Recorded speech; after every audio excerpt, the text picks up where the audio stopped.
2 Tawarik pasal 15 ayat 1 sampai 19. Azaria bin Oded dihinggapi roh Allah. Ia pergi menemui Asa dan berkata kepadanya, "Dengarlah kepadaku, Asa dan seluruh Yehuda dan Benyamin. Tuhan beserta dengan kamu bila mana kamu beserta dengan dia. Bila mana kamu mencarinya, ia berkenan ditemui olehmu. Tetapi bila mana kamu meninggalkannya, kamu akan ditinggalkannya. Lama sekali Israel tanpa Allah yang benar, tanpa ajaran daripada imam dan tanpa hukum.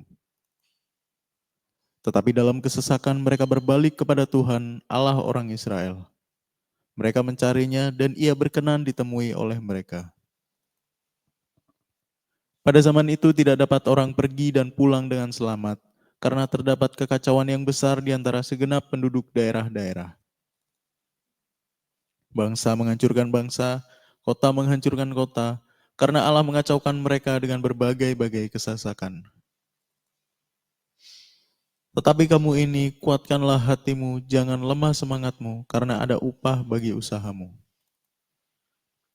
Ketika Asa mendengar perkataan nubuat yang diucapkan oleh Nabi Azaria bin Oded itu, ia menguatkan hatinya dan menyingkirkan dewa-dewa kejijikan dari seluruh tanah Yehuda dan Benyamin, dan dari kota-kota yang direbutnya di pegunungan Efraim. Ia membaharui mezbah Tuhan yang ada di depan balai bait suci Tuhan. Ia mengumpulkan seluruh Yehuda dan Benyamin dan orang-orang Efraim, Manasye, dan Simeon yang tinggal di antara mereka sebagai orang asing. Sebab dari Israel banyak yang menyeberang memihak kepadanya ketika mereka melihat bahwa Tuhan Allahnya beserta dengan dia. Mereka berkumpul di Yerusalem pada bulan ketiga tahun ke-15 dari pemerintahan Asa. Pada hari itu mereka mempersembahkan kepada Tuhan 700 lembu sapi dan 7.000 kambing domba dari jarahan yang mereka bawa pulang. Mereka mengadakan perjanjian untuk mencari Tuhan Allah nenek moyang mereka dengan segenap hati dan jiwa. Setiap orang, baik anak-anak atau orang dewasa, baik laki-laki atau perempuan yang tidak mencari Tuhan Allah Israel harus dihukum mati. Mereka bersumpah setia kepada Tuhan dengan suara yang nyaring, dengan sorak-sorai, dan dengan tiupan nafiri dan sangkakala. Seluruh Yehuda bersukaria atas sumpah itu, karena dengan segenap hati mereka bersumpah setia dan dengan kehendak yang bulat mereka mencari Tuhan. Tuhan berkenan ditemui oleh mereka dan mengaruniakan keamanan kepada mereka di segala penjuru.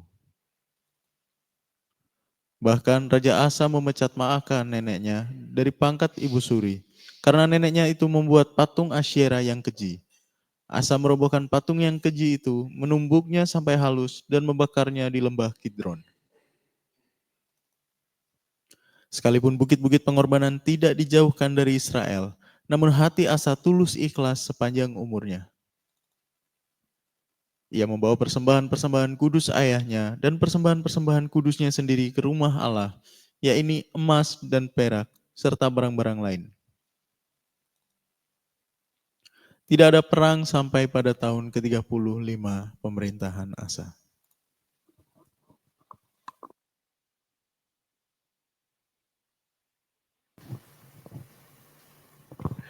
Oke, shalom semuanya. God bless ya. Tuhan Yesus memberkati. Baik, kita hari ini lanjut sedikit lagi pasal 15 daripada kisah Raja Asa. Sedikit request aja bahwa tiba-tiba muncullah yang namanya neneknya Asa, namanya Maaka. Sebelumnya selama 15 tahun Asa tidak menjamah sama sekali bagaimana neneknya Ibu Suri itu memiliki kuil Dewa Dewi Asyera, saudara. Setelah Asa menjadi kuat, ya, dengan 10 tahun pertama membangun kerajaannya, Dia bangun kota-kota kubu benteng, menara-menara, lalu menang perang dengan Zerah. Otomatis pertumbuhan tentara, pertumbuhan kota, ekonomi, karena dapat jarahan yang banyak, berkat yang melimpah. Raja Asa membangun lebih lagi. Dan dia memperoleh daerah-daerah penaklukan, saudaraku. Luar biasa. Otomatis itu terjadi setiap kemenangan. Demikian juga kehidupan setiap orang percaya, anak-anak Tuhan. Ketika mengikut Tuhan sungguh-sungguh membangun rohani, lalu Tuhan mulai angkat sebagai raja seperti Asa. Ekonomi menjadi mapan, terhormat, dihormati, punya status, punya karya, punya pekerjaan yang diakui, punya barang-barang mewah, mobil mewah, rumah juga mewah. Nah, di situ letak ujiannya. Tapi itu baru jembatan pertama, saudaraku. Raja Zerah menyerang. Lalu Tuhan mengutus hambanya, Nabi Azaria. Tuhan berbicara. Mulai terjadi luput Asa itu. Kita sudah bicarakan di episode-episode yang lalu, saudaraku. Nah, setiap orang percaya, anak-anak Tuhan, itu juga seringkali mengalami seperti Asa. Ketika sudah sibuk, ketika sudah berhasil, mereka nggak punya waktu lagi untuk mempelajari, untuk feedback, untuk berdiam diri, untuk bertekun, memeriksa. Alkitab mencatat, selidiki aku, selidiki hatiku. Itu Raja Daud. Selidiki aku, lihat hatiku, apakah ku... Itu Raja Daud. Raja Daud mengalami hal yang seperti itu. Kita belajar Alkitab, kita membaca Alkitab, itu kita harus refleksikan, saudaraku. Beberapa raja-raja, beberapa orang yang diangkat Tuhan, itu seperti Raja Asa, ya Raja Daud, Raja Saul, ya dan sebagainya. Demikian juga dalam kehidupan setiap orang percaya atau anak-anak Tuhan. Ketika berjalan sekian waktu mengikut Tuhan, membangun pengetahuan awalnya, lalu diberi kesempatan Tuhan, diangkat status kedudukannya, ekonomi, jadi terangkat kehormatan, menjadi pemimpin, menjadi terpandang dan sebagainya. Segitu, itu artinya mata Allah itu sedang mengawasi saudara.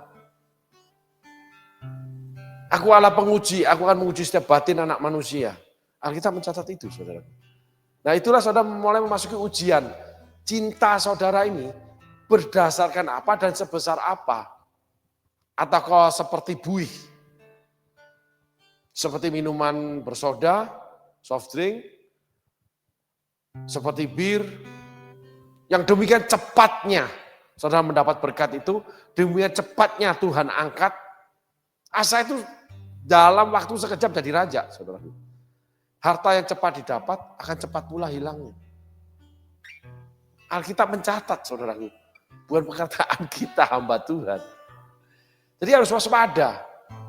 Kisah Raja Asa itu dalam sekejap diangkat.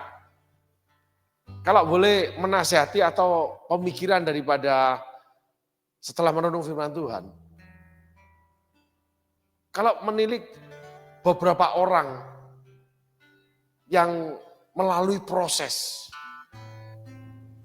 khususnya Musa, proses di Midian mengembalakan kambing domba, Daud yang sebagai gembala kambing domba yang ditolak keluarga, anak lahir dari dosa, perzinahan, yang dilupakan sama ayahnya. Ketika pemilihan untuk dipilih diurapi Nabi Samuel, ya Mereka mengalami proses yang panjang 40 tahun. Itu Musa, Yosua, Daud itu 13 tahun saudaraku. Yusuf itu 17 tahun. Dengarnya dari teman-teman yang mempelajari sejarah Alkitab. Pokoknya semua mereka yang selamat atau yang bertobat setelah melakukan kesalahan, itu rata-rata mereka mendapatkan proses yang panjang dan cukup dahsyat, saudaraku. Daud mau dibunuh mertuanya sendiri, Musa mau dibunuh Fir'aun, lari daripada segala kemegahan Mesir. Padahal dia bisa ketemu mama tirinya menghadap saudaranya Fir'aun muda. Atau Fir'aun tua masih menjadi raja, minta pengampunan buat Musa. Yang dibunuh cuma prajurit Mesir. Cuma prajurit, bisa. Tapi Tuhan atur segala perkara, Musa lari ke Midian. Sebagai pelarian, lalu ketemulah Zipora. Perempuan, anak imam kepala Midian, namanya Yitro. 40 tahun, gembalakan kambing domba, bayangin. Dari pangeran, panglima perang, tinggal di istana, mamanya putri Fir'aun. Tiba-tiba gembala kambing domba di tengah padang gurun, nganggur aja saudara. Liatin domba aja. Sehingga dia ketemu Tuhan dalam bentuk api yang membakar rumput, tapi rumputnya nggak terbakar. Gitu. Setelah melewati masa 40 tahun, Daud 13 tahun, Yosua menjadi bujang 40 tahun. Dipersiapkan. Itu pun Daud jatuh, saudaraku. Yusuf itu kejam. Yakub, anak manja, anak mama. Akhirnya menjadi seorang penipu. Walaupun dia tekun mengejar apa yang diingini dia. Egosentris. Itu saudara. Ketika dia bekerja dengan Laban. Ditipu Laban, dia tambah lagi 7 tahun. Tapi manja, egosentris. Menjadi seorang penipu. Setelah itu, semua anak-anaknya gitu, hancur lebur, saudaraku. Menjadi seorang pembunuh, ya, kepelacuran, dan sebagainya. Kawin mengawinkan dengan suku-suku yang lain. Rusak keluarga itu. Kalau Musa, anaknya nggak rusak, saudaraku.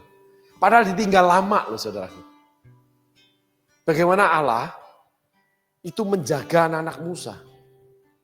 Walaupun anak Musa tidak menggantikan Musa. Tapi mereka melayani kemah suci karena mereka turunan Musa yang dari Lewi. Sama dengan anak-anak Harun. Anak-anak Harun jadi imam. Anak-anak Musa tidak ada bermasalah. Mengalami proses yang panjang. Daud, anak-anaknya bermasalah. Imam Eli, anak-anaknya bermasalah. Nabi Samuel, anak-anaknya juga bermasalah. Saudara baca semua itu.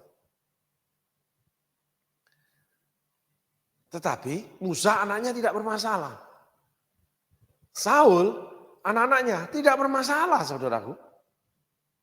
Yonatan dan dua saudara laki-lakinya. Gak bermasalah. Anak perempuannya yang jadi istrinya Daud, gak bermasalah, saudaraku. Punya pribadi yang baik.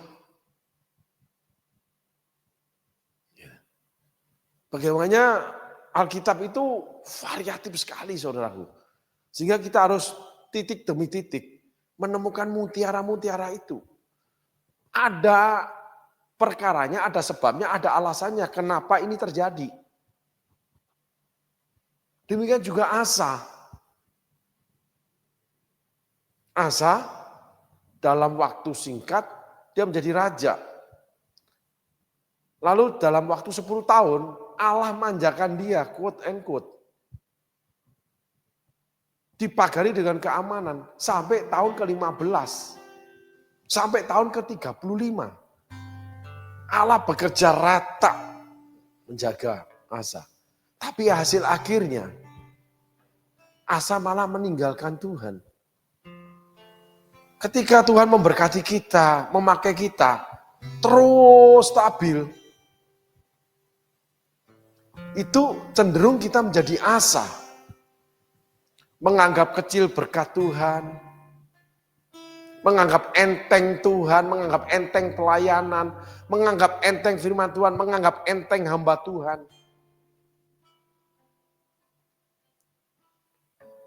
Lalu punya program sendiri. Terlihat di titik ini satu lagi muncul mutiara itu. Kelemahan atau kesalahannya Asa. Dia selama 15 tahun mendiamkan Ibu Suri. Jadi dia sendiri memporak-porandakan penyembahan berhala. Dia tidak berani kutik Ibu Suri. Nah, ada sebagian orang berkata itu pinter Pak, strategi. Boleh. Tetapi hasilnya itu menyatakan si pembuatnya atau orang yang memakai alasan itu, strategi. Ternyata hasilnya tidak bagus. Contoh, ada seorang teman, saya mau konsentrasi Pak, bekerja. Saya menopang banyak orang, menopang banyak pelayanan, menopang banyak hamba Tuhan. Tapi tidak mengampuni suaminya. Uangnya yang dia dapat, kekayaannya malah membawa dia nggak karu-karuan dan dia licik mengelola uangnya. Dia menjadi jahat. Selanjutnya malah dia jauh dari Tuhan. Bukannya semakin dalam, bukannya semakin jauh, bukannya semakin rajin ya berhubungan sama Tuhan, interaksi dengan Tuhan, malah meninggalkan pekerjaan Tuhan. Meninggalkan komunitas pelayanannya. Alasannya, saya punya beban banyak, saya duit saja. Terkecoh oleh iblis. Apakah kamu cari duit banyak, itu Tuhan tidak bisa memberikan. Jadi kamu harus yang cari, sampai meninggalkan pelayanan, meninggalkan komunitas. Nah kita balik nih, logikanya. Tapi dengan iman, ujilah segala sesuatu dari buahnya. Lalu lihat pertumbuhan anak-anak itu nggak karuan. Suami di mana nggak tahu, anak nggak kenal papahnya, nggak deket papahnya, figur ayah nggak ada, tapi memikul pelayanan alasannya. Tapi dia sendiri yang memakai banyak uangnya, tampil dengan kemewahan luar biasa, utang terus. Cicilan terus. Cuma untuk flexing, menampilkan diri. Nih gua berhasil. Nih gua is okay. Gua survive. Nih gua eksis nih. Kesombongan yang dibangun. Strateginya, saudaraku. Itu bukan strategi, pemikiran untuk menutupi keinginan, di mana keinginan itu akhirnya melanggar firman Allah. Untuk memuaskan nafsunya aja, tapi berselimutkan kebenaran. Alasannya menanggung pelayanan. Saya ada punya seseorang, saudaraku, ya, seorang cukup dekat, gitu. Ketika muda, mendapatkan suami yang nggak bisa mencukupi sesuai standar dia, padahal suami bekerja, baik, nggak selingkuh, bekerja, terus berdua aja dengan istri, tapi suami dari tempat yang lain, bukan di kota metropolis. Awalnya jatuh cinta, menikah. Gitu. Berjalannya waktu, nggak tahan dengan situasi karena orang ini seorang perempuan yang cantik, yang dimanja oleh keluarga. Dapat fasilitas kekayaan keluarga, hidup mewah, dimanja saudaraku. Kebetulan keluarganya punya kemampuan harta. Tapi mendapatkan suami, memilih suami yang nggak bisa mencukupi sesuai dengan apa yang didapatkan dari orang tua. Padahal kalau dikatakan secara umum mencukupi. Tapi nggak bisa membuat mewah, apalagi tinggal di daerah yang lain. Daerah yang kecil, nggak di kota besar. Akhirnya istri berselingkuh. Saudaraku. Bukan cari uang selingkuhnya. Enggak. Kenapa? Karena mulai mondar-mandir di kota besar. Pulang ke rumah mama, ada urusan ini itu. Istri mulai ambil bagian bisnis. Tadinya nggak bekerja, membantu suami, sekarang bisnis sendiri. Saudaraku. Nah, mulailah punya kenalan-kenalan baru, ya, orang-orang baru, karena sudah menikah, ketemu dengan orang-orang yang mapan, yang bekerja, laki-laki dan perempuan, rusaklah dia. Akhirnya dia berselingkuh, mengajukan cerai kepada suaminya. Punya anak 2, saudaraku. Nah, berjalannya waktu, karena punya alasan orang tua menyetujuinya. Berjalannya waktu nih saudaraku, berhasil karena memang dia pintar cari uang.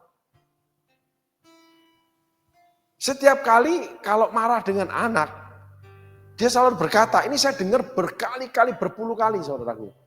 Mami ini ya, cari uang setengah mati, cuman untuk kalian. Karena mami yang menghidupi kalian. Karena mantan suami akhirnya menikah lagi. Mantan suami tidak memberi nafkah.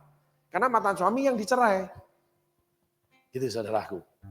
Ya, lalu mulai bergundek ria kemana-mana. Perempuan loh saudaraku. Dengan orang yang punya duit, dapat mobil, dapat ini. Dan itu puluhan tahun saudaraku. Tapi selalu yang diucapkan kepada anaknya, mami ini cari uang setengah mati cuman untuk membiayai hidup kalian. Maka kalian bisa begini-begini. Nah, oleh karena orang tua yang punya harta, ditopang orang tua, memang dia bisa cari uang. Tapi hidupnya menghabiskan uang. Pergi ke luar negeri itu hampir keliling dunia, saudaraku. Lalu cara berdandan, perhiasan, itu betul-betul yang wah. Nah, pekerjaannya lalu mengandung yang namanya modal yang harus mengagunankan, menghipotekkan yang namanya rumahnya, yang rumah keluarga sebetulnya. Berjalannya waktu, akhirnya perempuan ini di usia tuanya jatuh miskin. Tetapi selalu keluar dari mulutnya bahwa dia kerja keras seumur hidup cuma untuk anak. Padahal saya sebagai penonton, saya lihat dia yang ngabisin uang, anak-anaknya nggak ngabisin uang. Cuma sekolah, makan, dibeliin baju, ceritanya gitu. Normal, anaknya normal. Bukan anak yang ngabisin harta orang tua, sekolah yang mahal, pergi mana, enggak. Sederhana normal anaknya, seperti anak orang lain kelas menengah. Bahkan mengawinkan anak aja udah nggak bisa. Sampai terdengar cerita yang terakhir ketika menikah, angpau atau gift untuk pengantin dari yang diundang diambil oleh dia. Dan anak enggak punya rumah. 2 anak enggak punya rumah. Dan cilakanya lagi, anaknya yang sulung itu wanita. Itu setelah menikah punya 2 anak, bercerai juga kayak mamanya. Diceraiin suaminya. Bukan dia minta cerai, diceraiin suaminya. Sehingga dia dengan 2 anaknya, ini lontang-lantung. Nah, anaknya yang kecil juga menikah, juga enggak punya rumah, numpang di rumah mertua, laki-laki. Tapi dia selalu bicara bahwa uangnya itu dipakai, dihasilkan keras untuk membesarkan anak. Padahal anaknya itu gagal. Nah, ketika mengajukan perceraian, ketika menceritakan masalah dia, semua orang itu otomatis berpihak pada dia, apalagi keluarga. Dengan tangisan, dengan ini. Menjadi playing victim. Menjadi sang korban. Tetapi hasil akhirnya ternyata tidak. Setelah bercerai, dia berjinah kemana-mana.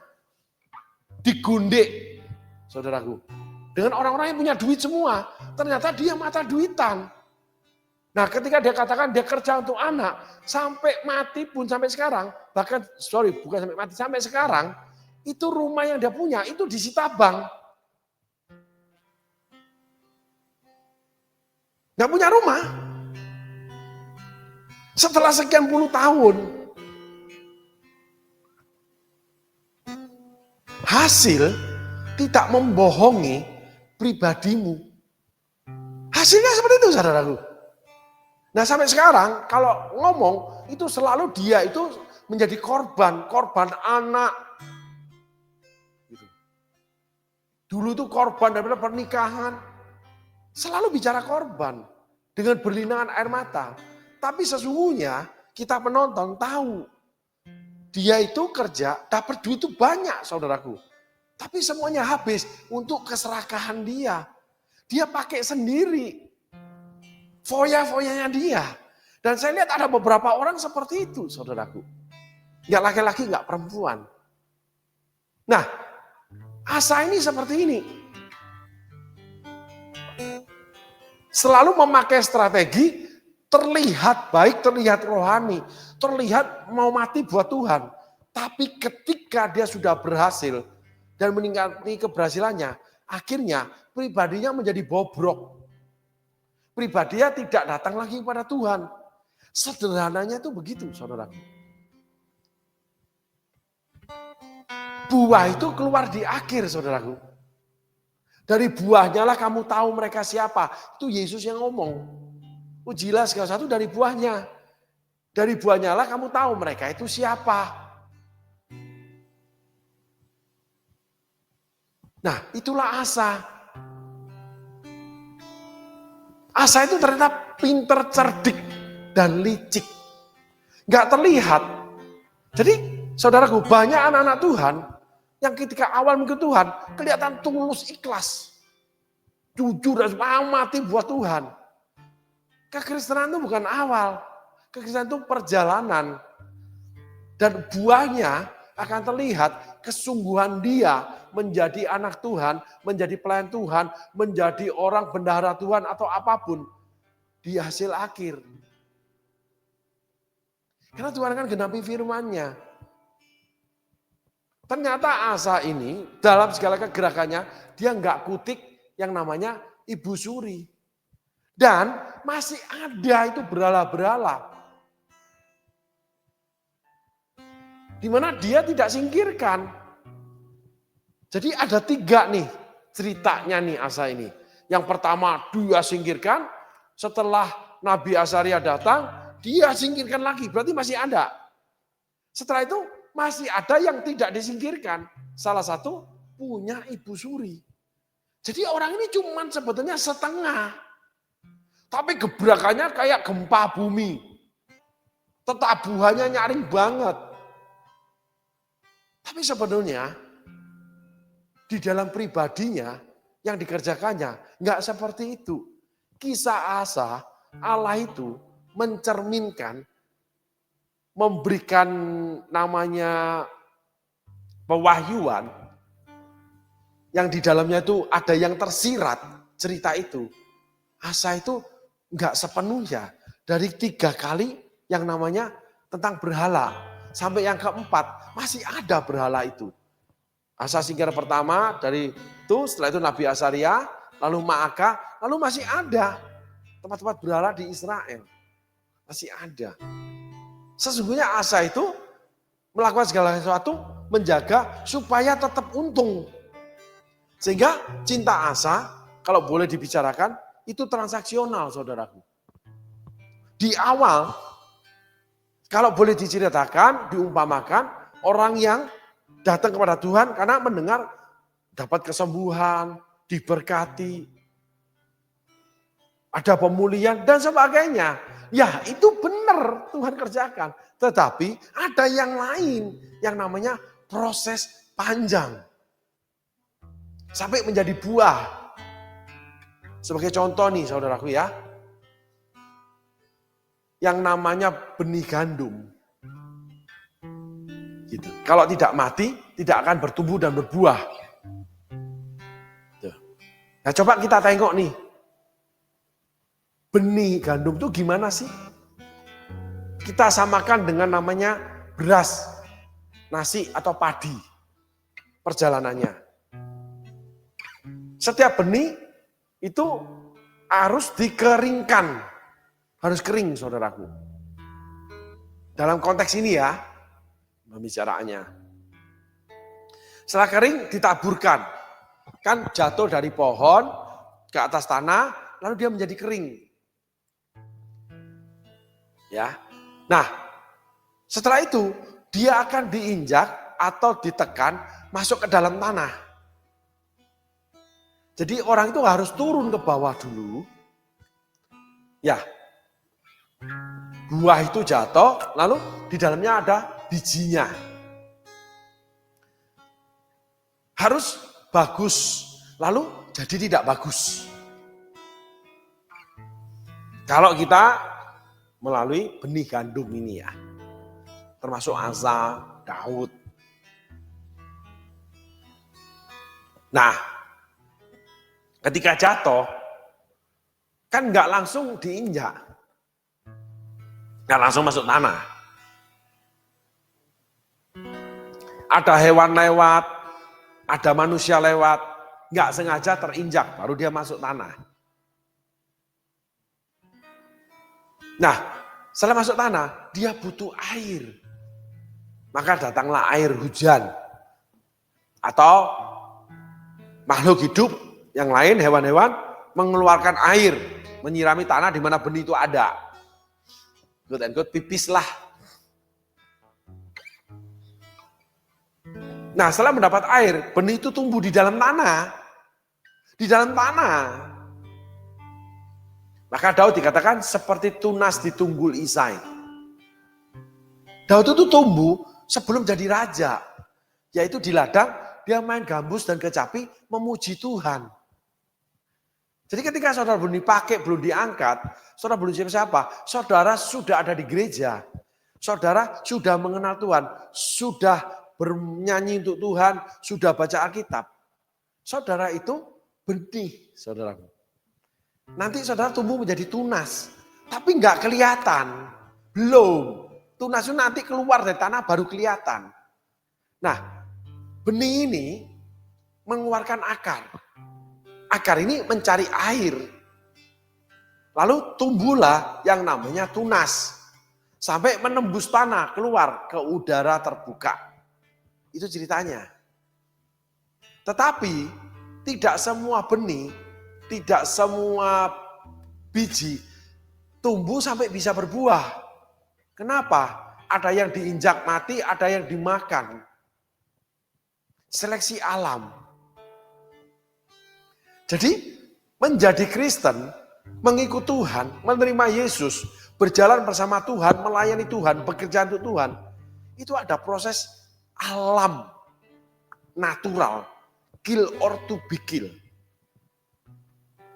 Dari manusia yang tidak suka, termasuk dari pribadi ketiga di dunia ini yang namanya kerajaan kuasa kegelapan, iblis berserta pasukan neraka yang namanya setan.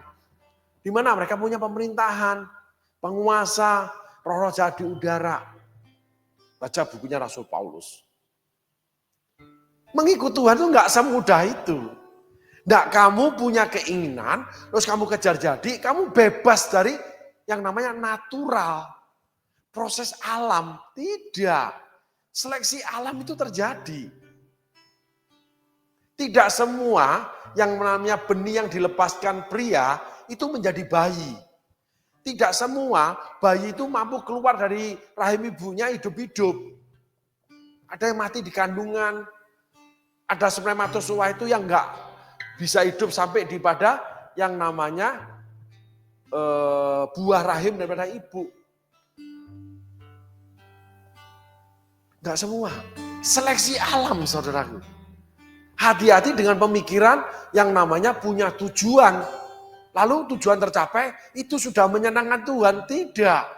Tuhan itu di surga. Dia menyertai kita dengan Roh Kudus untuk memberi kekuatan, menuntun kita. Menerangi kita untuk berjalan menjadi selamat. Menjadi Kristen, mengikut Tuhan enggak semudah itu. Apalagi pingin memberi sama Tuhan. Seleksi alam. Yesus aja setelah dipenuhi Roh Kudus, ya, setelah burung merpati turun, dibawa Roh Kudus. Roh Kudus ini bawa ke padang gurun, ditulis untuk dicobai iblis, lalu diserahkan kepada iblis. Karena iblis membawa Yesus ke hubungan bait Allah. Seleksi alam itu ternyata Tuhan yang ngatur. Jadi saudara nggak usah bangga ketika saudara menjadi Kristen, saudara nggak usah bangga ketika saudara melayani, dipakai Tuhan, saudara nggak usah bangga ketika saudara bekerja berhasil, punya duit, ngasih duit ke Tuhan. Karena nilainya bukan itu cuma salah satunya saja. Dan apa yang saudara perbuat tidak meniadakan sekitar saudara, namanya seleksi alam. Seleksi rohani. Terjadi kecewa dengan gereja, dengan pastor. Tiba-tiba sudah sungguh-sungguh ekonomi bangkrut. Ngasih ke Tuhan tapi bisa ditipu. Sungguh-sungguh sama Tuhan malah pasangan selingkuh. Sungguh-sungguh sama Tuhan anak enggak karuan. Tapi seleksi alam itu ada penyebabnya saudaraku. Nah, itu yang kita bicarakan benih gandum yang liar. Tetapi kalau kita di dalam Tuhan, ku di tanganmu. Ketika kita di tangan Tuhan, Tuhan yang pegang kita, Dia yang menanamkan di mana tanah yang paling cocok buat kamu. Mungkin kamu ini bekerja nggak bisa menjadi di bidang ini, tapi kamu mestinya di bidang itu. Kamu melayani bukan di dalam pelayanan jenis ini, tapi pelayanan yang seperti itu. Kamu nggak bisa menjadi seorang pengusaha, tapi kamu menjadi seorang ekspatriat atau seorang CEO. Seorang yang bekerja tidak punya perusahaan, tapi mendapatkan bagian keuntungan perusahaan dengan tunjangan seluruh kehidupan termasuk pendapatan gaji atau salary yang sangat tinggi. Tapi kamu nggak punya talenta, punya perusahaan. Itu ada satu orang yang saya kenal. Sebagai tata buku, punya ijazah cuma bon A, bon B zaman itu. Bikin pembukuan ditaruh di gudang di bawah tanah yang paling ujung. Ruangan cuma 2x3 meter atau 2x2. Dia masukin buku. Anak orang miskin. Tetapi dalam perjalanan waktu dia bekerja setelah 50 tahun. Umur 18 tahun lulus SMA dia bekerja. Dia punya harta itu di atas puluhan miliar. Akhirnya dia menjadi satu ruang itu saudaraku.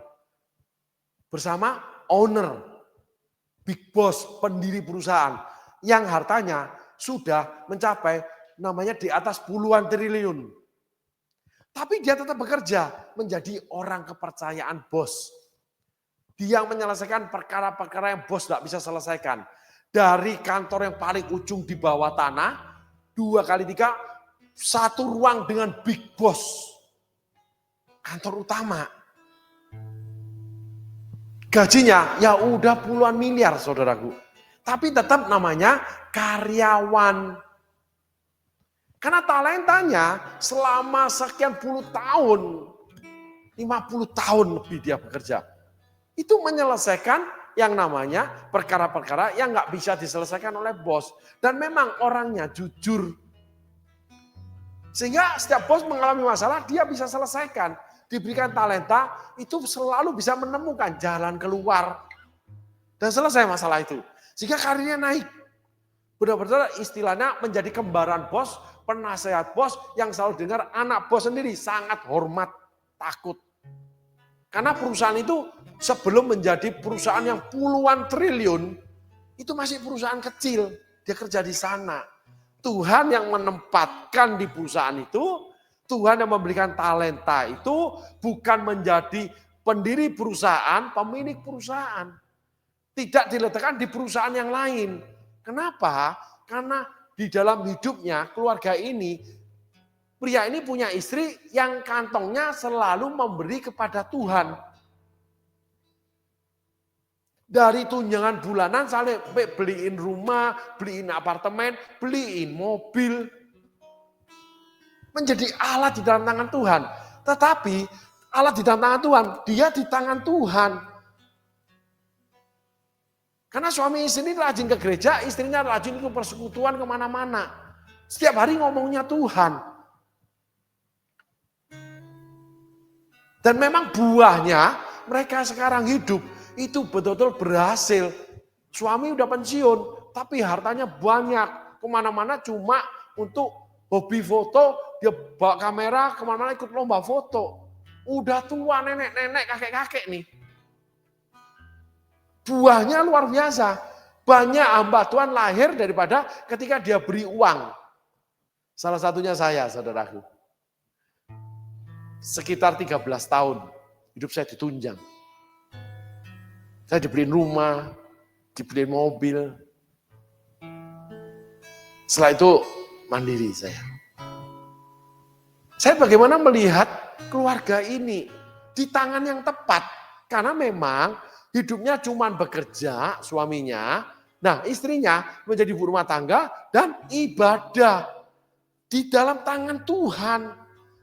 Selalu bicara tentang Tuhan. Setiap hari ketemu saya tentang Tuhan. Setiap hari ketemu teman pokoknya nggak pernah luput ngomong tentang Tuhan. Walaupun kita nggak aplikasi, nggak niru persis ya, tetapi memang dia di tangan Tuhan. Sehingga Tuhan meletakkan pada perusahaan yang tepat, pada posisi kerja yang tepat, bukan bos tapi karyawan, tapi hasilnya mungkin banyak pengusaha yang nggak punya duit kayak dia. Dan bercandanya saya, kalau seorang karyawan, perusahaan bangkrut, nggak ikut rugi, paling nggak terima gaji, tapi terima PHK. Kalau bos bisa masuk penjara. Gitu, bercanda aja. Kenapa? Di tangan Tuhan. Nah, setelah itu Tuhan akan letakkan di ladangnya yang cocok. Kalau sayur harus di tanah yang bisa menumbuhkan sayur. Kalau buah harus di tanah yang bisa menumbuhkan buah. Kalau kayu harus di tanah yang menumbuhkan kayu. Kalau sawit harus di tanah yang bisa menumbuhkan sawit. Tanaman sawit nggak bisa tumbuh di Alaska, nggak bisa. Nah, di sini kemenangan anak-anak Tuhan, privilege Tuhan adalah kita menyerahkan hidup kita di tangan Tuhan. Tuhan yang bawa meletakkan di ladangnya. Kan banyak itu tentang ladang. Di situ Tuhan akan tanam. Lalu dijaga oleh pemilik ladang. Dipelihara, disirami. Nggak nunggu hujan. Nah, itulah yang namanya kemenangan orang percaya yang punya iman terhadap Yesus, di mana Tuhannya menjawab, Tuhannya punya rancangan, Tuhannya menyediakan. Berbeda dengan dua orang wanita yang saya ceritakan di awal. Berusaha sendiri, tapi di balik usahanya seperti Asa. Bicaranya, move on-nya tentang Tuhan, tetapi di dalam hatinya sesungguhnya memuaskan keinginan daging dia. Buahnya rumah tangga berantakan, anak berantakan, gak karuan. Musa berbeda dengan Daud. Abraham taat terhadap Tuhan, tapi menjual istri di tengah jalan. Setelah itu, melahirkan keturunan yang memusuhi namanya anak-anak yang menerima warisan dari Allah. Ada yang gak benar di Abraham itu.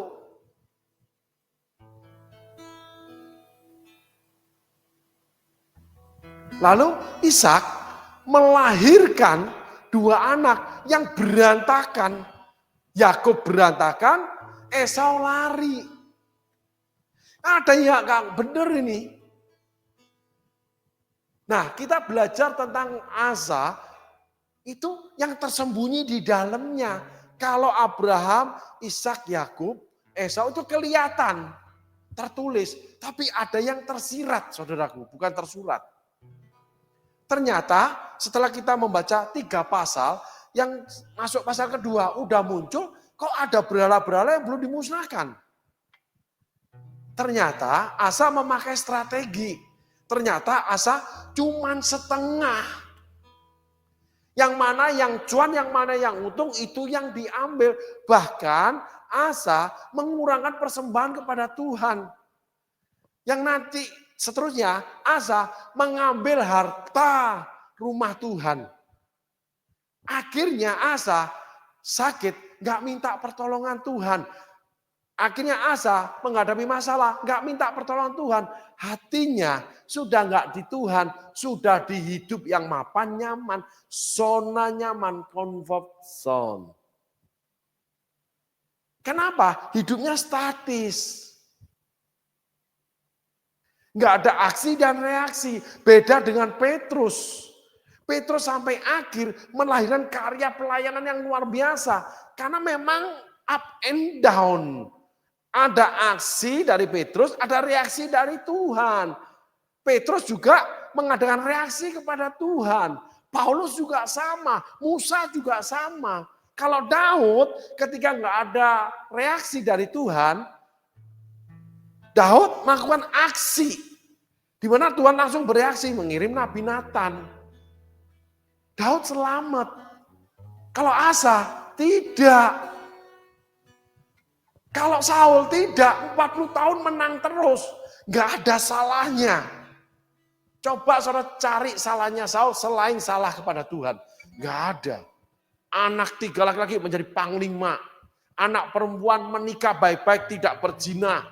Tidak cerai, walaupun dihukum Allah mandul. Anak satunya pincang. Saul selalu bertempur. Selalu yang namanya bekerja untuk kerajaan, sehingga kerajaan Israel berdiri kokoh kuat, pemerintahannya luar biasa, itu di tangan Saul, mampu mengalahkan bangsa Filistin yang besar dan sudah berdiri lama sekali. Ini bangsa baru nih. Kan bangsa Israel raja pertamanya Saul. Saul punya talenta yang luar biasa, tetapi di dalam hatinya tidak luar biasa bagi Tuhan. Asa punya talenta luar biasa, pintar luar biasa. Saul kuat luar biasa. Satu kepala lebih tinggi dari orang kebanyakan. Tetapi hatinya tidak luar biasa di hadapan Tuhan. Sehingga saudara jangan bangga dengan karya keberhasilan saudara. Itu dari talenta saudara, ada yang dari Tuhan. Tetapi saudara menilik hati, memeriksa hati, hati saudara luar biasa nggak buat Tuhan. Jadi bukan orang pelayanan yang kelihatan setia di gereja, bukan orang beribadah setia dengan ibadah, bukan orang yang memberi yang kelihatan besar di hadapan Tuhan. Itu yang menyukakan Tuhan. Sebagai contoh, ada orang kaya punya harta, aset, segala sesuatunya dihitung 100 miliar. Lalu dia menyerahkan rukonya yang berharga 4 miliar untuk menjadi gereja, diserahkan total sertifikat diganti nama. Dia masih punya harta 96 miliar. Lalu ada seorang karyawan pegawai negeri yang seumur hidup bekerja sebagai pegawai negeri, jujur, lalu dia menabung, terima uang pensiun. Lalu dibelikannya yang namanya tanah atau dibelikan rumah. Persiapan untuk anak-anaknya atau persiapan dia di hari tua. Lalu masuklah dia dalam sebuah pelayanan. Karena sudah tua. Menjadi anggota KUR atau penerima jemaat dan sebagainya. Lalu pada suatu kali, entah karena oleh apa, tetapi yang pasti dia memberikan hasil pensiun dia menjadi gereja. Gitu. Proses berjalan. Mungkin Komsel yang berkembang banyak, lalu Pak gereja butuh cabang karena di situ udah banyak banget berkembang. Orang datang ke namanya Komsel di rumah dia. Lalu gereja butuh rumah, butuh tanah untuk dibangun. Kebetulan rumah dia cukup untuk menjadi gereja. Lalu dia serahkan kepada gereja. Dia kehilangan uang pensiunnya. Dia kehilangan rumah masa depan. Rumah sederhana. Dengan ruko 4 miliar. Kira-kira yang besar yang mana di hadapan Tuhan? Kira-kira yang besar yang mana di hadapan manusia? Saudara boleh pikir. Sehingga ketika saudara punya waktu banyak melayani Tuhan, itu kurang berarti. Nilainya tidak tinggi. Tapi ketika saudara sibuk bekerja, tapi masih melayani Tuhan, itu nilainya tinggi. Ketika saudara pengusaha kaya raya memberi persembahan puluhan ratusan miliaran ke gereja, nilainya tidak tinggi. Tapi ketika gaji saudara yang pas-pasan cuma 3 juta mungkin, yang harus dicukupkan punya anak 1, bayar listrik, bayar air, lalu ini itu naik angkot, naik bus. Bayar anak sekolah, uang makan dan sebagainya yang masih diirit-irit. Saudara masih memberi persepuluhan ke gereja saudara. Mana yang lebih besar di hadapan Tuhan? Mana yang lebih besar di hadapan manusia? Paulus tulis itu saudaraku. Apabila aku masih mencari pujian manusia, aku bukan hamba Kristus. Nah, kita pelajari Asa itu selalu yang dia lakukan untuk Tuhan, selalu bersama-sama dengan rakyat. Selalu di hadapan banyak orang, perbuatannya selalu yang mengandung unsur yang namanya gegap gempita. Yang viral, trending topik, mendapat pujian.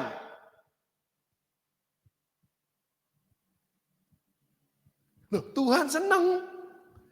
Dipandang baik dan benar loh di hadapan Tuhan. Tuhan melalui keamanan, ditambahkan lagi melalui keamanan. Dikasih kesempatan membangun diri. Tetapi ada satu titik mutiara yang saudara harus temukan. Akhir hidup Asa. Buahnya kok Asa malah meninggalkan Tuhan. Ketika udah kaya, kenapa meninggal pelayanan? Gak ada waktu, pastor. Justru gak ada waktu, kamu harus memberikan waktu. Walaupun sedikit, sempit-sempitin, itu sangat berarti buat Tuhan. Ngantuk luar biasa, capek, masih berdoa sungguh-sungguh, itu sekian lama.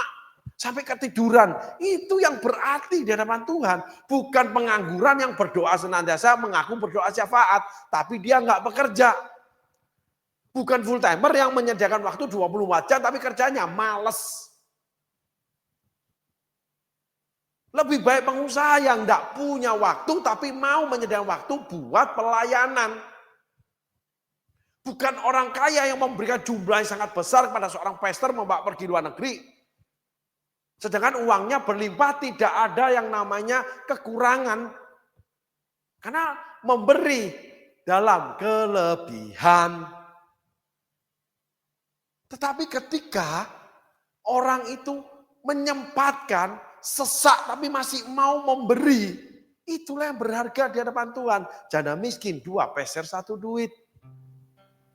Asa itu ketika menjadi raja, dia terlihat berbakti kepada Allah. Ketika kamu susah, masihkah kamu berbakti kepada Allah? Abraham ketika berangkat itu orang kaya, dia berhasil jadi pengusaha di Haran. Setelah itu dia berangkat karena terima warisan dari orang tuanya yang berhasil.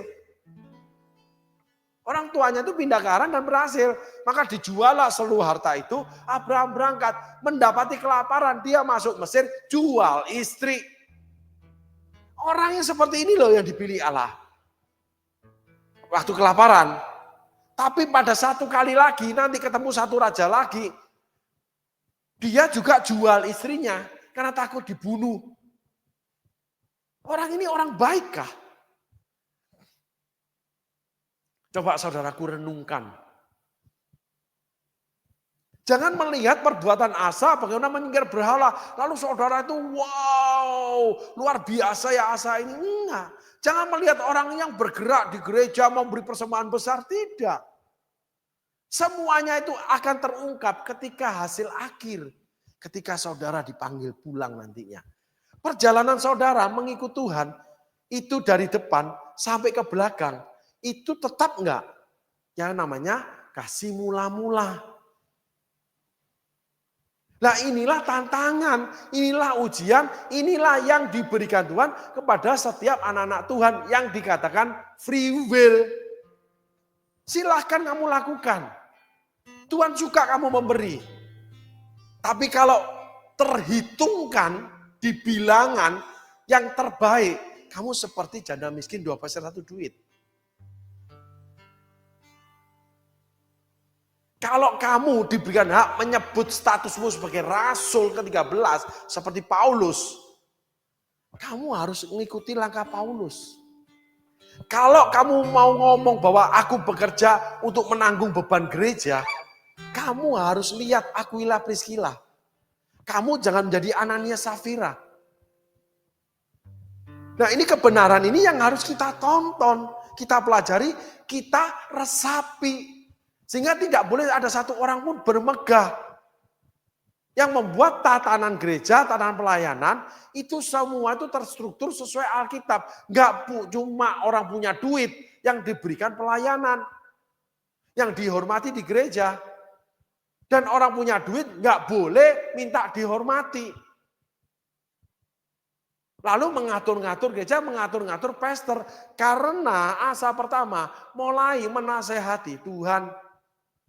Padahal di perjalanannya kita namanya pasal 15 di ayat-ayat terakhir, kita ketemu. Asa baru menyingkirkan loh. Yang namanya berhalanya neneknya. Tapi di belakangnya lagi masih ada tugu-tugu berhala. Asa nggak singkirkan. Ternyata yang mendatangkan namanya kerugian, kesusahan, Asa nggak mau sentuh. Asa cuman mau mengamankan kedudukannya sebagai raja. Ada orang memberi kepada gereja cuma untuk mengamankan kekayaannya supaya menjadi lebih kaya karena diberkati Tuhan. Tuhan tetap lakukan, tetapi orang itu menjadi semakin kaya, tetapi menjadi semakin jauh dari Tuhan. Sampai akhirnya undur dari pelayanan, undur dari gereja.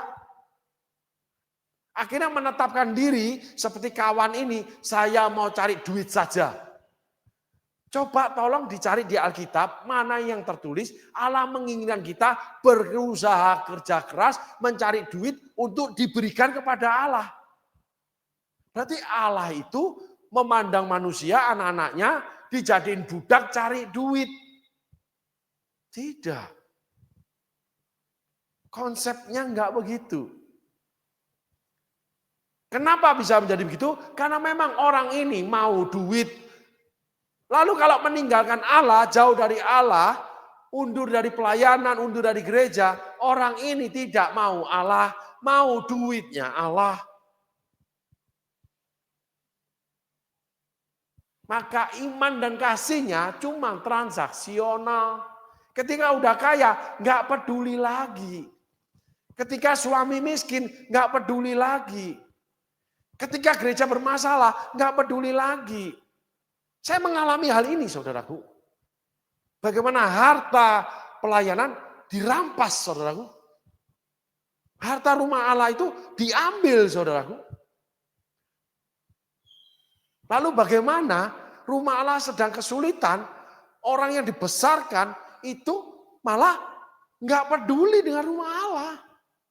Orang yang diberkati Tuhan nggak peduli dengan rumah Allah. Bahkan yang harusnya dibayarkan, dikurangkan.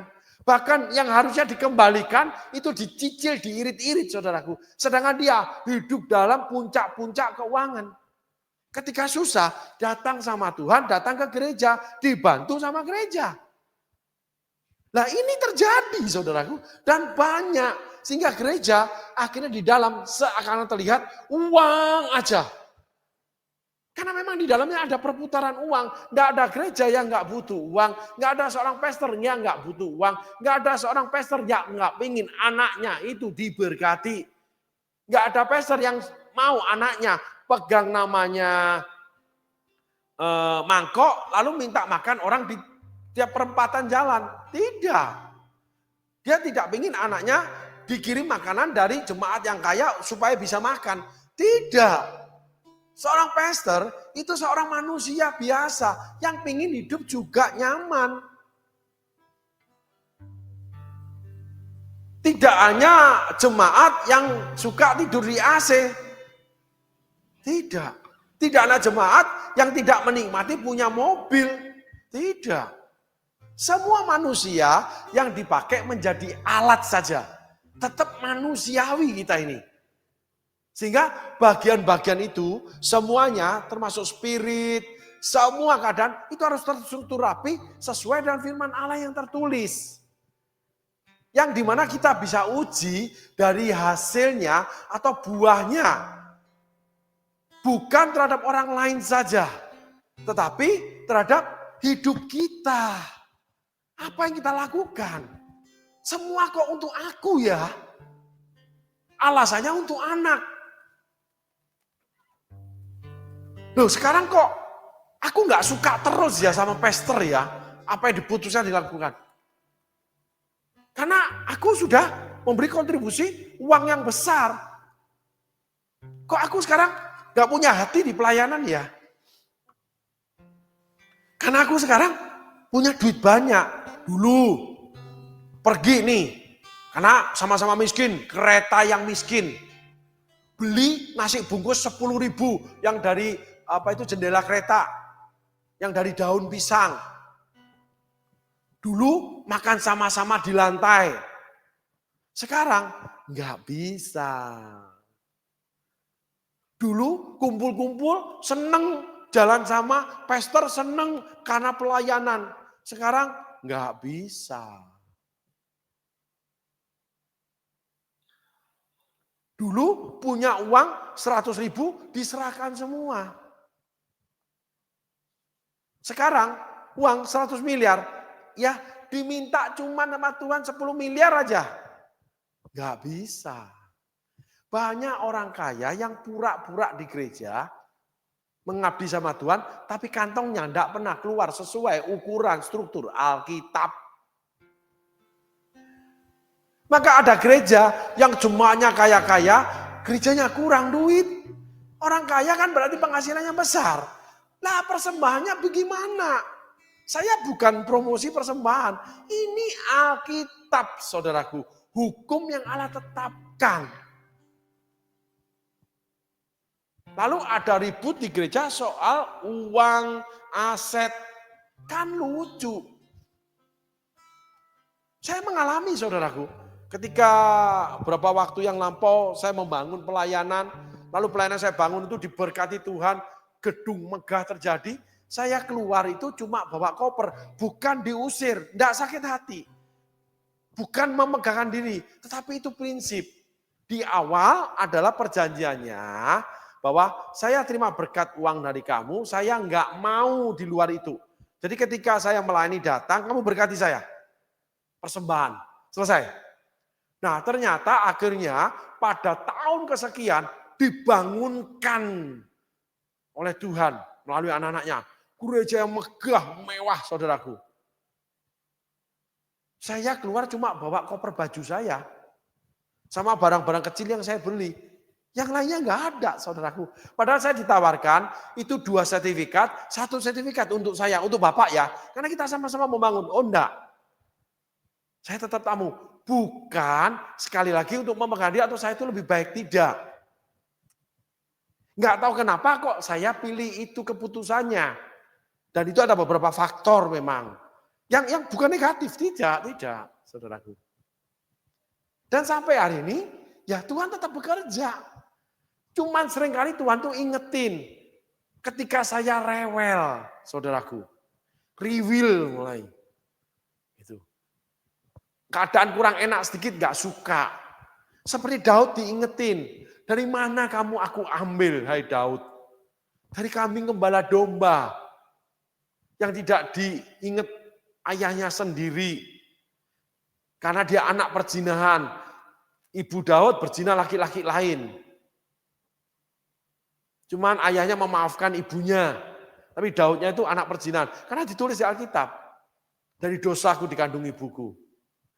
Sehingga Isai ketika Nabi Samuel mencari anak-anak Isai, setelah 7 orang yang tidak diberi Tuhan, Nabi Samuel tanya, cuman inikah anakmu? Oh, masih ada 1 lagi. Nggak dipandang sama Isai. Nah ketika Daud menjadi raja, Daud lupa diri. Nah salah satunya reaksi Allah menanyakan ini, dari mana kamu aku ambil?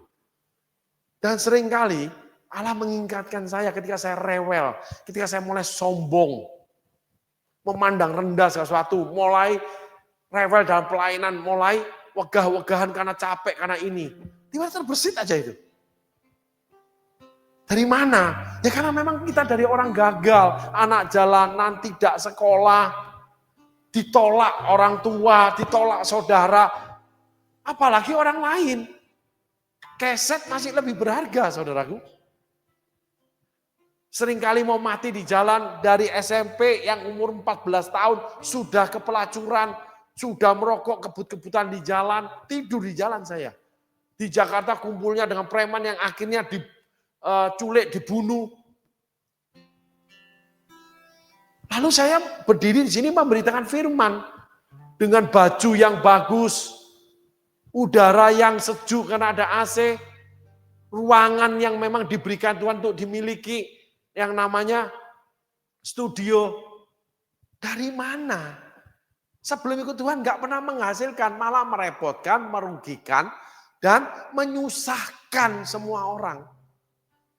Dengan apa kan ku balas segala kebaikanmu.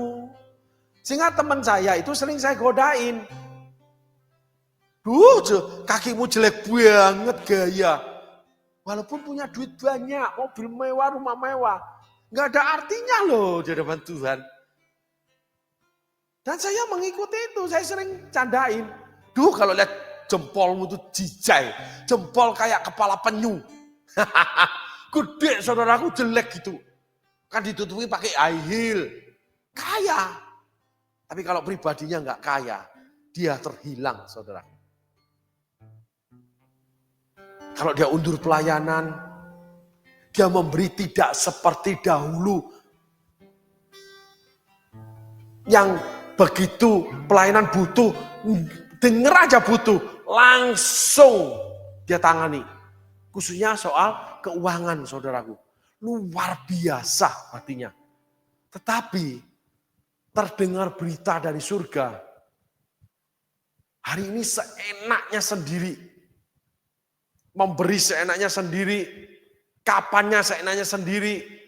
Membayar hutang seenaknya sendiri. Ibadah nggak mau, pergi pelayanan nggak mau. Kumpul komunitas saja nggak mau. Berkomunikasi aja tidak mau saudaraku. Saya dengar berita itu dari para malaikat Tuhan itu seperti itu. Dan kalau boleh saya bilang, orang ini terhilang nih. Hubungan suami istri jauh udah hancur. Walaupun berliannya segede kacang, mobilnya mewah, mobil Eropa, rumah miliaran, ketemunya dengan bos-bos semua, yang tinggal di Singapura, di mana perginya ke luar negeri terus. Tidak ada artinya. Ketika engkau mati, 1 kali 2 itu milikmu. Dan tubuhmu dimakan cacing, duitmu nggak ada artinya. Nggak bisa beli. Nggak mungkin mayatmu ditaruh di rumahmu yang mewah. Nggak mungkin mayatmu bisa bawa mobilmu yang mewah. Dan belum tentu keturunanmu bisa melakukan seperti engkau lakukan. Belum tentu itu ada. Saya punya pengalaman, saya nggak tahu hari ini kenapa saya kok banyak bersaksi ya saudara ya. Ada rekan kerja ayah saya pada zaman lampau ketika saya muda. Lalu saya diundang ayah saya untuk ikut menanganinya. Laki-laki ini, ayahnya pemilik toko emas yang terbesar di sebuah daerah. Ketika meninggal, mewariskan emas 100 kilo. 100 kilo, saudaraku, emas itu. Coba hitung sekarang, 150 miliar itu. Tapi ketika bertemu dengan ayah saya, sudah berumah tangga, punya anak 3, gede-gede. Itu. Buka usaha dengan ayah saya, rumah itu ngontrak, beli mobil cicilan. Selalu berhutang dengan kas di perusahaan. Aku ambil dulu ya, butuh duit. 100 kilo emas. Tidak menjadi yang namanya utuh. Habis. Anak Tuhan loh. Satu keluarga ini anak Tuhan. berdoa, tapi hasil akhirnya tersirat. Ada yang nggak benar ini. Buahnya saudaraku. Sehingga pengikutan akan Tuhan itu dibutuhkan ketekunan. Alkitab mencatat itu. Sampai buahnya itu bisa dirasakan, lalu buah itu menjadi benih kembali. Yaitu anak-anakmu yang punya cinta akan Tuhan, hidup benar seperti orang tuanya. Punya kemampuan seperti orang tuanya, bahkan bisa lebih. Ya gimana enggak, Daud punya Salomo, lebih. Isai punya Daud, lebih. Saul punya anak, mati semua. Engkau dan keturunanmu. Enggak, terus habis itu buahnya buru-buru melahirkan benih. Dianya sendiri seperti Asa. Udah enggak mencari Tuhan. Ketika sulit aja baru cari Tuhan. Tuhan itu cuma menjadi mesin ATM. Tuhan itu cuma menjadi curhat. Tempat dia buang kotoran. Nangis-nangis sama Tuhan. Minta-minta sama Tuhan. Tetapi perbuatan hidupnya dan akhir hidupnya makin buruk, saudaraku. Itulah Asa. Sehingga hidup itu enggak kita boleh buat bercanda, saudaraku. Amin, saudaraku. Mari kita tengok Asa. Ayat selanjutnya. Setiap orang, baik anak-anak atau orang dewasa, baik laki-laki atau perempuan, yang tidak mencari Tuhan, Allah Israel, harus dihukum mati. Asa selalu mencari yang namanya viral. Mencari perhatian manusia. Tersirat tapi berakhir dengan buah yang mati dalam sakit dan tidak mencari pertolongan Tuhan. Berarti Asa meninggalkan Tuhan. Ayat selanjutnya. Mereka bersumpah setia kepada Tuhan dengan suara nyaring, dengan sorak-sorai dan dengan tiupan nafi dan sangkakala. Ayat selanjutnya. Seluruh Yehuda bersukaria atas sumpah itu karena dengan segenap hati mereka bersumpah setia dan dengan kehendak yang bulat mereka mencari Tuhan. Tuhan berkenan ditemui oleh mereka dan mengaruniakan keamanan kepada mereka di segala penjuru. Coba tengok hasilnya apa yang Asa kerjakan. Selanjutnya, saudara kalau baca kisah ini, bangsa Israel menyembah berhala lagi. Itu cuma seremonial, euforia, cuma bui. Kalau aku masih mencari pujian manusia, aku bukan hamba Kristus. Bukan hamba yang diurapi. Sehingga saudara hati-hati ketika saudara terkenal. Ketika saudara tidak dikenal Tuhan nantinya. Ketika saudara kaya, tetapi Tuhan berkata kita, wahyu, tidak tahukah kamu bahwa kamu miskin, telanjang, dan buta. Karena kamu merasa sudah memiliki segala itu, kamu merasa kaya, kamu bisa melakukan segalanya. Ditulis benar itu di kitab Wahyu, surat kepada jemaat. Saudara cari sendiri. Kamu tidak dingin dan tidak panas. Dan akibatnya, baca terus, itu dilempar sama Tuhan itu. Dimuntahkan dari mulutnya Tuhan. Tapi orang kan dimuntah mulut Tuhan tidak berasa. Malah senang. Puji Tuhan, nggak pelayanan lagi. Oh puji Tuhan, aku nggak usah ibadah. Terus terbiasa, untuk ibadah rasa berat gitu. Dulu ibadah jam 5, jam 3 datang. Peraturan pester, persiapan alat, persiapan ibadah. Walaupun gereja kecil. Sekarang ibadah jam 5, datangnya jam 6. Itu kemunduran rohani, saudaraku. Dan senang, berarti sudah dimuntahkan dari mulut Tuhan. Sudah tidak tinggal di hadapan orang tuh, walaupun dia kadang ibadah, walaupun dia kasih duit ke gereja. Walaupun itu, saudaraku. Patokannya bukan yang dia lakukan, bukan. Yang di dalam dia ini loh. Yang akan menuntun dia menuju pada kematian, yaitu keinginan dia sendiri. Yang dia selimuti dengan gerakan-gerakan rohani. Seperti Asa. Selalu yang dia lakukan itu diketahui orang banyak, di tengah orang banyak. Terus diikuti orang banyak. Makanya jangan suka kalau viral, kalau terkenal. Tidak, saudaraku. Jebakan iblis ada di sana. Ingat, Ular itu nangkring ketika semuanya sudah berhasil. Nangkring di pohon yang namanya buah terlarang. Di Taman Eden. Taman yang diciptakan Allah. Di mana manusia tempatnya di sana. Dan Allah mengaruniakan keamanan. Gak ada yang bisa masuk Taman Eden tanpa seizin Allah. Manusia-manusia raksasa, binatang-binatang buas gak ada. Padahal gak ada tembok dibangun loh tuh. Itu di tengah bumi loh saudaraku. Rahasia kekuatan ilahi itu di sana, enggak kelihatan tapi bekerja benar-benar. Enggak ada yang bisa tembus, saudaraku. Cuma kadang kita enggak tahu aja bahwa kita sedang dilindungi, kita sudah diberi keamanan. Tapi ingat, iblis enggak terpengaruh dengan itu, enggak. Iblis enggak terpengaruh, iblis tuh nangkring di pohon buah terlarang.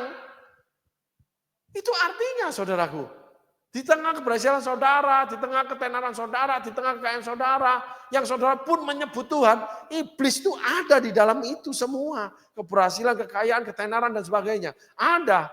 Nah saudara akan diajak dialog terus sampai saudara melihat yang dibicarakan iblis, yang dilarang Allah itu menarik hati. Gak usah aktif di pelayanan itu menarik hati, karena gue bisa lebih aktif kerja itu lebih fokus. Gak usah memberi kepada pelayanan itu, lebih baik uang ini diberikan kepada orang membutuhkan, diinvestasikan perusahaan supaya perusahaan makin gede. Jadi nanti banyak orang butuh hidup itu bisa dihidupi dari perusahaan. Kelihatannya benar ya, iblis itu seperti itu. Karena di Taman Eden dia bicara seperti itu. Kan Allah ngomong begini, sebenarnya itu lebih baik begini loh. Kamu akan menjadi seperti Allah. Nah di situ kamu akan melakukan menolong orang bukan karena kasih karunia. Tidak mengandalkan Tuhan. Mengandalkan kekuatanmu sendiri. Alkitab mencatat dan iblis gak akan ingetin. Celakalah kamu. Orang yang mengandalkan kekuatannya sendiri. Yang mengandalkan sesamanya. Nah itulah orang-orang itu. Gak usah tertanam di gereja, nanti repot sama pastornya. Mereka itu menjadi orang ketiga dalam hidup saya. Ngatur-ngatur, tegur-tegur. Ngingetin terus. Kalau pastor nggak ngingetin, nggak ngatur, pastornya itu nggak peduli sama kamu. Orang tua yang peduli sama anak, dia akan cerewet dengan anak. Selalu memperhatikan anak. Ketika kamu peduli dengan Tuhan, kamu selalu cerewet, kamu selalu perhatikan Tuhan. Kamu lihat reaksi Tuhan. Kamu selalu bereaksi. Tuhan boleh enggak ini? Tuhan gimana? Tuhan kenapa gini? Rewel kamu sama Tuhan. Asa mencari famous saudaraku. Yuk kita lanjut sedikit firman Tuhannya untuk hari ini. Seluruh Yehuda bersukaria atas sumpah itu karena dengan segenap hati mereka bersumpah setia dan dengan kehendak yang bulat mereka mencari Tuhan. Tuhan berkenan ditemui oleh mereka dan mengaruniakan keamanan kepada mereka segala penjuru. Ayat selanjutnya. Bahkan Raja Asa memecat Ma'aka neneknya dari pangkat ibu suri. Karena neneknya itu membuat patung Asyera yang keji. Asa merobohkan patung yang keji itu menumbuhnya sampai halus dan membakarnya di lembah Kidron. Telat sudah 15 tahun saudaraku. Ya itulah Asa. Ayat selanjutnya. Sekalipun bukit-bukit pengorbanan tidak dijauhkan dari Israel, namun hati Asa tulus ikhlas sepanjang umurnya. Coba saudara perhatikan, jangan lihat namun hati Asa tulus ikhlas sepanjang umurnya. Sekalipun bukit-bukit pengorbanan tidak dijauhkan dari Israel. Saudaraku, kenali Tuhan ya. Perkataan Tuhan itu dimensinya itu dalam. Manusia bukan hidup dari roti saja, tetapi hidup dari setiap perkataan firman Allah. Tetapi saja itu harus diperhatikan loh saudaraku. Kalau kita nggak perhatikan enggak. Oh berarti kita yang penting firman Tuhan, Tuhan ngomong doa pasti beres. Tidak. Roti saja berarti roti itu dibutuhkan. Kita ambil daripada kitab Amsal, belajaran dari semut. Yang rajin mengumpulkan makanan. Ada bagian kita, bagian Tuhan. Kalau setiap firman dan mulut Allah aja kita perhatikan habis. Kalau tulus ikhlasnya Asa aja melakukannya, habis kita nggak tahu Asa. Tetapi sekalipun itu yang harus kita perhatikan. Tolong ditayangkan. Sekalipun bukit-bukit pengorbanan tidak dijauhkan dari Israel, namun hati Asa tulus ikhlas sepanjang umurnya. Sekalipun bukit-bukit pengorbanan. Jadi masih ada. Setelah mengurus Maakah, tapi itu ada masih. Tuhan lihat itu masih ada, kamu gak singkiran. Karena kamu begini-begini. Sehingga ketika kita berhadapan sama Tuhan, kita harus katakan, selidiki aku, lihat hatiku. Renungkan firman Tuhan siang dan malam. Seperti pohon ditanam di tepi aliran air. Tidak akan mengalami musim kekeringan. Tuhan pasti nyatakan salah satunya tuntunan dia. Di mana kita menyimpang, kita melihat, atau ada sesuatu yang nggak benar di dalam kita. Itulah Asa. Yang nanti kita temui, ditegur Tuhan, firman Tuhan mendatangi dia yang nggak enak. Diajak yang nggak enak, diajak yang mengurangkan. Semuanya yang enak yang dia miliki, pekerjaan rame, duit banyak, diajak pelayanan, duit lagi ngumpulin, lalu diminta mesti mengasih persembahan ke gereja. Enggak ada. Semua disembunyikan. Udah kolektor aja deh. Hukum yang lama yang disingkirkan. Saya lagi butuh. Perusahaan lagi berkembang. Sehingga firman Allah disingkirkan. Ibadah yang kamu buat itu oleh karena perintah manusia. Dan firman Allah kamu singkirkan. Nah inilah yang tersirat tersembunyi saudaraku. Sehingga kita belajar dari benih yang mengalami natural, mengalami perjuangan. Tidak semua benih itu sampai berbuah. Tidak semua buah itu pun ketika jatuh benihnya bisa melahirkan buah. Seleksi alam dan kita harus berjuang. Itulah kekristenan. Kekristenan adalah perjuangan untuk tetap bersama Allah, menjaga apinya Allah, menjaga hati tetap dekat dengan Allah, menjaga kasih kita tidak tercemari. Tetapi apabila ada koreksi dari Allah, kita harus minta Allah untuk menguatkan kita, menambah-nambahkan di hati kita, supaya kita tetap setia. Karena tokoh-tokoh Alkitab yang menyimpang pun ketika kembali kepada Allah, yang melakukan salah pun ketika mereka melakukan apa yang Allah inginkan, Allah bekerja untuk menyelesaikan semuanya. Dari Abraham sampai Daud, dari Petrus sampai Paulus. Tuhan berkati saudara. Terima kasih.